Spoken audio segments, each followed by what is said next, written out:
এরপর সবাই বেরিয়ে আসে। নানগং বের হবার সময় পিছনে ফিরে শিয়ানকে মনে মনে সরি বলে, কারণ সে চায় না এই ঝামেলার মধ্যে শিয়ান বা চ্যাং জড়িয়ে পড়ুক আর বিপদে পড়ুক, কারণ তারা নির্দোষ। পরের দিন ওল্ড জেনারেল আর মিনিস্টার লাইব্রেরিতে কথা বলছিল। মিনিস্টার বলে নানগং কি পারবে ইউয়ানকে বশ করতে, কারণ নানজিয়াং রাজ্যের রাজাও তো ইউয়ানকে পরাস্ত করে উঠে পড়ে লেগেছে। আমার মনে হয় নানগং আর আমাদের পক্ষে নেই। ওল্ড জেনারেল বলে যতদিন ওর অবৈধ সন্তানের জীবন আমার হাতে আছে ততদিন সে কথা শুনতে বাধ্য। এসব কথা আবার বাইরে থেকে শিয়ান শুনে ফেলে। ওল্ড জেনারেল বাইরে বেরিয়ে এসে শিয়ানকে দেখে জিজ্ঞেস করে, তুমি সব শুনেছ? শিয়ান জিজ্ঞেস করে, চ্যাং কি আমার ছেলে না? ওল্ড জেনারেল বলে, চ্যাং আসলে সম্রাট ইউয়াংয়ের ছেলে। চ্যাং সঠিক সময়ে জন্মেছে, কিন্তু আসল কথা লুকাতে নানগং তোমাকে বিয়ে করে তোমার ছেলে হিসেবে পরিচয় দেয়। শিয়ান তো এবার রেগে যায়, নানগং তার সাথে চিট করলো। এখনই শিয়ান চায় চ্যাংকে দিয়ে ব্ল্যাকমেল করে নানগংকে ফিরিয়ে আনবে, কিন্তু ওল্ড জেনারেল বলে সময় হয়নি এখনো। চ্যাংকে দিয়ে ব্ল্যাকমেল করার আসল সময় এলে তখন কাজে লাগানো যাবে। শিয়ান বাইরে দাঁড়িয়ে অতীতের স্মৃতি মনে করে, কত সুন্দর ছিল দিনগুলোতে, কিন্তু হঠাৎ করে কি হয়ে গেল? নানগং এভাবে তার সাথে চিট করলো, ডিভোর্স হলো। শিয়ান তো প্রতিশোধের আগুনে জ্বলছিল। অন্যদিকে ইয়ং তো নানগংকে নিজের করে পেয়ে অনেক খুশি। তার ছোটবেলার প্রেমিকা, যাকে সে সি হিসেবে দেখতে চেয়েছিল, আবারও সে তারই হয়ে গেল। ইওয়াং তাকে জড়িয়ে ধরে এবং কিস করতে যায়, কিন্তু হঠাৎ বুকে ব্যথা অনুভব করে। নানগং ডাক্তার ডাকতে চাইলে ইওয়াং বলে কমান্ডার গুইওকে ডাকতে, আর অন্য কাউকে যেন এই বিষয়ে না জানায়। কমান্ডার এসে একটা মেডিসিন দেয় আর সেটা খেয়ে কিছুটা সুস্থ হয় ইওয়াং। কমান্ডার বলে, মহারাজ আপনি আবার যদি প্রেমে পড়েন তাহলে আরও 1 বছরের বেশি বাঁচতে পারবেন না। আমাদের উচিত নানগংকে আপনার থেকে দূরে সরিয়ে নেওয়া। ইওয়াং বলে, আমাকে তোমাকে বোঝাতে হবে না, কি করছি আমি তা জানি। নানগং চিন্তা করে, যদিও আমি তাকে নিজের করেও নিই তাহলে মাত্র 1 বছর বাঁচতে পারবে সে। এরপর কমান্ডার গুইও এর সাথে আলাদা কথা বলে জিজ্ঞেস করে, এই যে আবারও প্রেমে পড়লে 1 বছর বাঁচতে পারবে, এর কাহিনী কি? কমান্ডার বলে, আপনি জানেন না মনে হয়, আপনি যখন তীর মেরেছিলেন তাতে বিষাক্ত পয়জন ছিল, সেখান থেকে আমরা কোনো রকম তাকে বাঁচাতে তো পেরেছি। নানজিয়াং রাজ্যে যে মেডিসিন তাকে দেওয়া হয় তাতে মাত্র 10 বছর বাঁচার কথা, কিন্তু এর মধ্যে যদি সে প্রেমে পড়ে তাহলে আরো কম সময় বাঁচতে পারবে। এসব কাহিনী শুনে নানগং তো নিজেকে ক্ষমা করতে পারছে না। লর্ড জি এত বড় চাল দিয়েছে সেটাও ভাবতেই পারেনি। পেশিয়ান নিজের রাগ কন্ট্রোল করার জন্য তরবারি প্র্যাকটিস করতে থাকে আর চিন্তা করতে থাকে কিভাবে তাকে নানগং প্রতারণা করেছে। এরপর সে তার বাবার কাছে এসে বলে, আমি সিদ্ধান্ত নিয়েছি, তোমার প্ল্যান যাই হোক না কেন আমি ইউয়াংকে মেরে নানগংকে তুলে নিয়ে আসব, আর আমার সাথে এত বছরের প্রতারণা করার মূল্য তাকে দিতেই হবে। ওল্ড জেনারেল বলে, তুমি কি সত্যি তাকে মারতে পারবে? শিয়ান বলে, মারতে না পারলেও নিজের মৃত্যু পর্যন্ত চেষ্টা করে যাব। ওল্ড জেনারেল বলে, এখনো অপেক্ষা করো। এরপর নানগং এবং ইউয়াংকে একান্ত সময় কাটাতে দেখি। নানগং বলে, আমি জানতাম না তীরে বিষ ছিল, আমি শুধু লর্ড জি যাতে সন্দেহ না করে এজন্য তোমাকে আহত করতে চেয়েছিলাম মাত্র, কিন্তু এরপর এত কিছু হয়ে গেল যে আমি বুঝতেই পারিনি কিছু। আগে আমাদের ভাগ্য আমাদের দ্বারা নির্ধারিত ছিল না। আমি চেয়েছিলাম তুমি সারা জীবন সুস্থভাবে বেঁচে থাকো, তাই বারবার তুমি আমাকে ফিরিয়ে দিলেও আমি চুপচাপ মেনে নিতাম, কিন্তু এই ঘটনার জন্য আমি তোমার কাছে সত্যিই ঋণী। ইওয়াং বলে, তাহলে বাকি জীবন আমার সাথে থেকে এই ঋণ শোধ করো। নানগং মনে মনে বলে, আমি তোমাকে এই বিষের থেকে মুক্তি পেতে সাহায্য করব। শিয়ানের দিকে লাইব্রেরিতে গিয়ে তার লুকিয়ে রাখা ম্যাপ খুঁজতে থাকে, যেটা নানজিয়াং রাজ্যের রাজা তাকে এনে দিয়েছিল, কিন্তু খুঁজতে খুঁজতে একটা চিঠির মতো পায়। তার বাবা চলে আসায় সেটা পকেটে লুকিয়ে ফেলে। ওল্ড জেনারেল জিজ্ঞেস করে, এখানে কি করছে সে? শিয়ান একটা উল্টোপাল্টা যুক্তি দেয়। তখন পকেটে লুকিয়ে থাকা চিঠির খাম দেখে ওল্ড জেনারেল বলে, এখনো সময় হয়নি। এরপর নানগংকে দেখা যায় ইওয়াং এর বুকে মাথা রেখে শুয়ে আছে। ইওয়াং জিজ্ঞেস করে, ছোটবেলায় প্রমিস কি করেছিলে মনে আছে? তখন ফ্ল্যাশব্যাকে দেখানো হয় তাদের ছোটবেলার স্মৃতি, যখন একে অপরকে প্রমিস করেছিল কখনো ছেড়ে যাবে না, আজীবন পাশে থাকবে। এখন আবার তারা সেরকম করে প্রমিস করে। পরের দিন ইওয়াংকে নিজের হাতে মেডিসিন বানিয়ে এনে দেয় নানগং। ইওয়াং জিজ্ঞেস করে, ইদানিং মেডিসিন লাইব্রেরিতে বেশ সময় কাটাচ্ছ যে, তুমি কি ফিমেল ডাক্তার হতে চাও নাকি? নানগং বলে, ডাক্তার হতে পারলে তো ভালোই হবে, তোমার চিকিৎসা ভালো করে করতে পারবো। ইওয়াং মেডিসিন খেতে গিয়ে বলে, মনে হয় এটা দিতে, আমি খেতে পারবো না। নানগং তখন নিজের হাতে যত্ন করে মেডিসিন খাইয়ে দিতে যায়। ইওয়াং এটাই চাচ্ছিল, কিন্তু তখন সেখানে চলে আসে লি। সে এসে বলে প্রিন্সেস আনিয়াং নানগং এর সাথে দেখা করতে চেয়েছে। ইওয়াং চিন্তা করে নানগং এখন একটা ভালো পজিশনে আছে, তাই এখন তার ক্ষতি না হয় সেদিকে খেয়াল রাখতে হবে। নানগং এবার ইচ্ছা করে আনিয়াং এর সাথে দেখা করতে যায়। আনিয়াং চা দেওয়ার সময় নানগংকে বলে মহারাজ তোমাকে থাকতে দিয়েছে বলে নিজের জায়গা ভুলে যেও না, আর আমার দয়া দেখানোতে সুযোগ নিতে যেও না। নানগং এবার চায়ের কাপ উল্টে আনিয়াং এর কাপড়ে ফেলে দেয় এবং বলে আমি সামান্য দাসী, এত মূল্যবান চা আমার জন্য না। আনিয়াং তো রেগে লুকোনো ছুরি বের করে নানগংকে মারার ভয় দেখায়, আক্রমণ করে, কিন্তু নানগং নিজেকে বাঁচিয়ে নেয়। কিন্তু নানগংকে ফাঁসাতে আনিয়াং নিজের পেটে ছুরি মেরে দেয়। এরপর তো নানজিয়াং রাজ্যের রাজা নানগংকে বন্দি করে। তার মেয়েকে আহত করার শাস্তি তো তাকে পেতেই হবে। তরবারি গলায় ধরে জিজ্ঞেস করে নানগং এত সাহস কি করে পেল, আজ তাকে মরতেই হবে। ইওয়াং এসে বলে সামান্য দাসীকে কেন নিজের মেয়ের সমকক্ষ ভাবছেন, আর আসল কাহিনী না জেনে কিভাবে বিচার করবেন। নানজিয়াং রাজ্যের রাজা বলে একজন দাসী হয়ে কি করে প্রিন্সেসের ক্ষতি করে, এই চরম শাস্তি তো তাকে পেতেই হবে। নানগং বলে আমি তাকে মারিনি, সে আমাকে আক্রমণ করেছিল আর হঠাৎ নিজেই আহত হয়। কিন্তু এটাকে মিথ্যা বলে মনে করে নানজিয়াং রাজ্যের রাজা, নানগংকে শাস্তি দিতে চায়। ইওয়াং বলে প্রিন্সেস এখনো আহত, সামান্য দাসীকে মেরে আপনার রাগ কমবে না হয়তো, এর থেকে ভালো হয় আমি আনিয়াংকে বিয়ে করে সম্রাজ্ঞীর মর্যাদা দিই, আপনি নানগংকে মুক্তি দিন। নানগং বলে সে আনিয়াংয়ের ক্ষতি করেনি, কিন্তু রাজা তো বলে নানগংকে তবুও শাস্তি পেতে হবে। পরে রাজা অবশ্য তরবারি নামিয়ে নানগংকে বেরিয়ে যেতে বলে আর কখনো তার সামনে আসতে নিষেধ করে। এরপর সামনে দেখা হলে মেরে ফেলতে দ্বিধা করবে না। নানগং তো বিরক্ত মুখে বেরিয়ে আসে। অন্যদিকে ওল্ড জেনারেল এবং মিনিস্টার নানগং এর এমন কাজে রেগে আছে, কোথায় দুইজনের মধ্যে দ্বন্দ্ব সৃষ্টি করবে, কিন্তু উল্টো আনিয়াং এর সম্রাজ্ঞী করার পথ খুলে দিল। কাজের কাজ কিছুই করতে পারলো না। মিনিস্টার তখন বলে চ্যাংয়ের ওষুধ দেওয়ার সময় হয়েছে, যতদিন চ্যাংয়ের সুস্থতা আমাদের হাতে ততদিন নানগং কাজ করতে বাধ্য। অন্যদিকে দেখা যায় রাজা এসে আনিয়াংকে বলে এবার ভালো করতে পেরেছো, আমাদের উদ্দেশ্য সফল হয়েছে।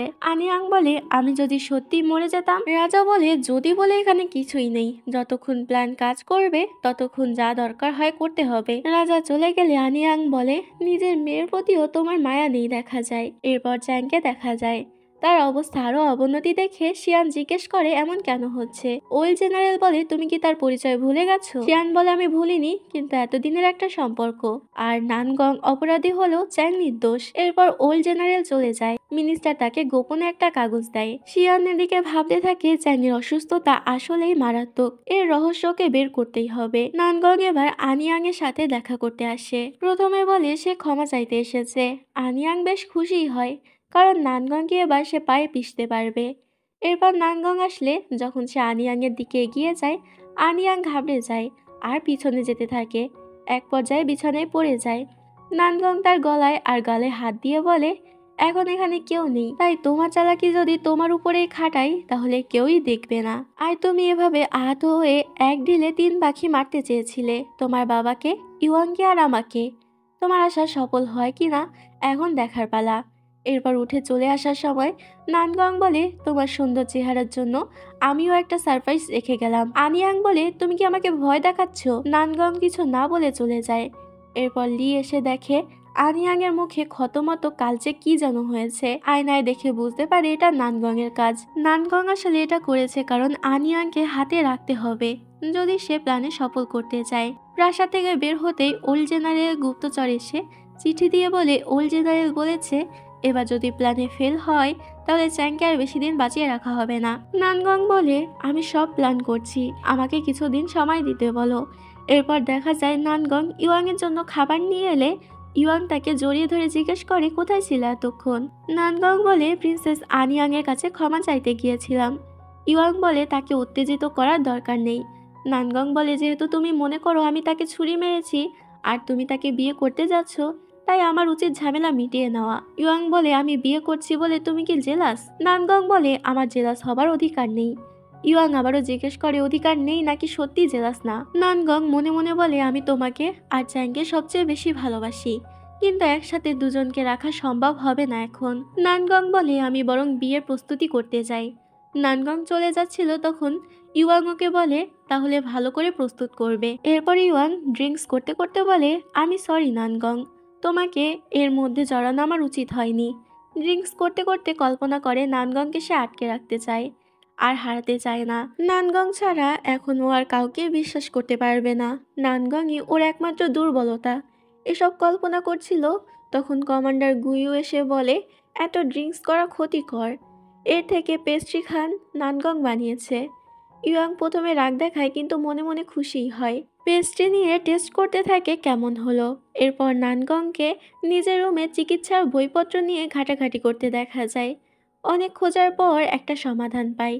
সেই মূল্যবান উপাদান ছোটবেলায় ইউয়াংকে একটা পেন্ডেন্টের মধ্যে যত্নে রাখতে দিয়েছিল। ইউয়াং আড়াল থেকে নানগংয়ের এই বইপত্র নিয়ে ঘাটাঘাটি দেখছিল।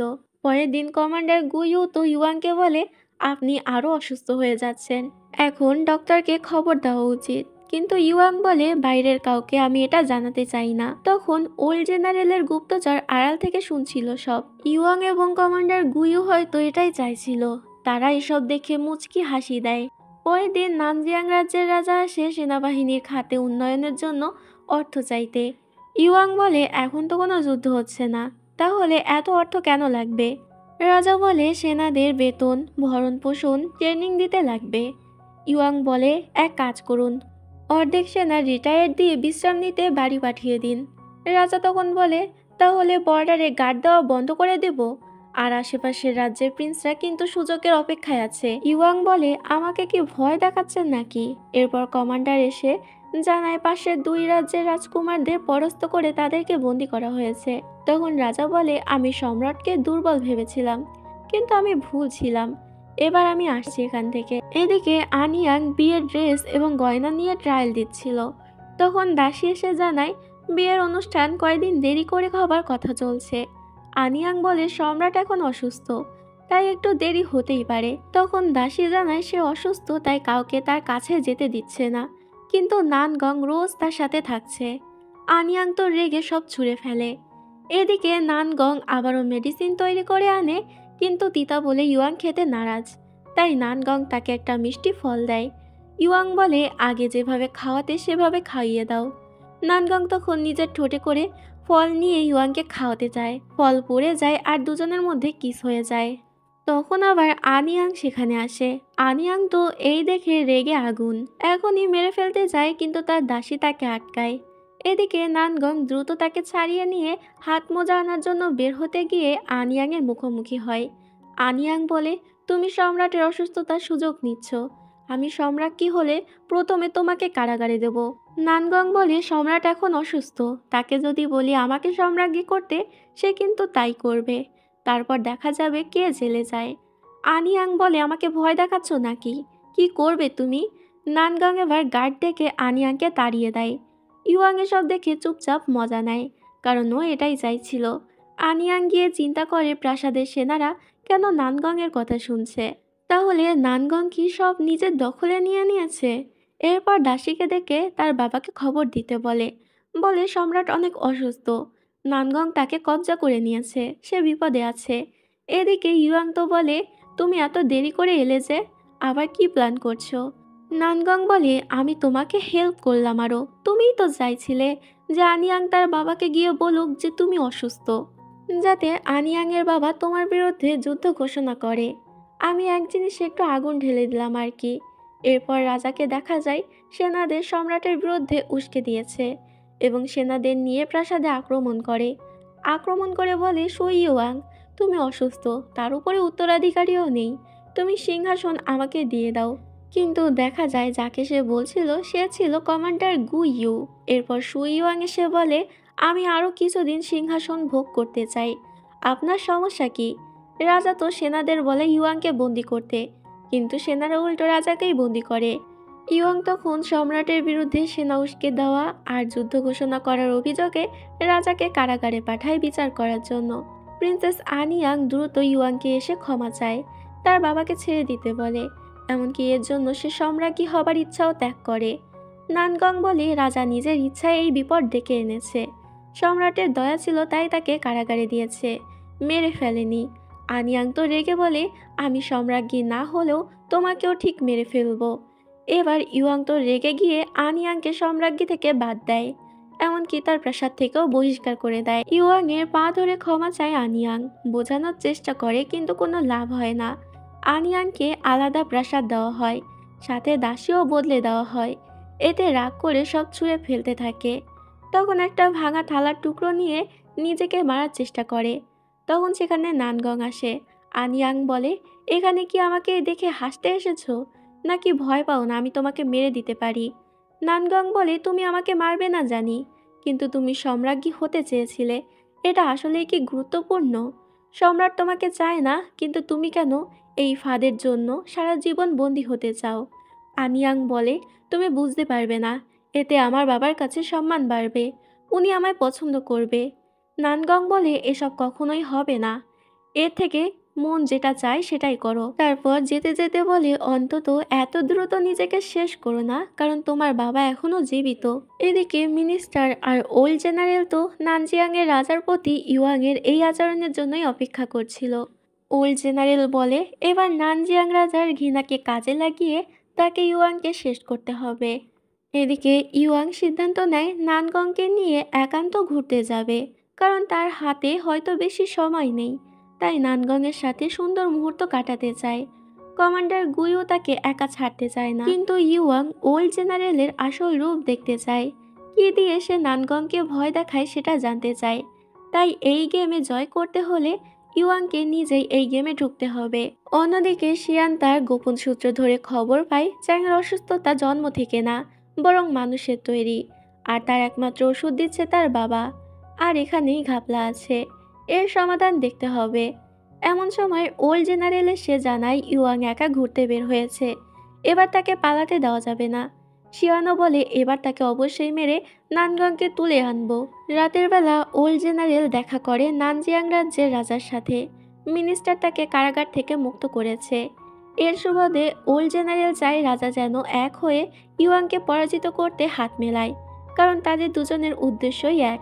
রাজা কিছুক্ষণ ভেবে দেখে এবং তারপরে জেনারেলের কথায় একমত হয়।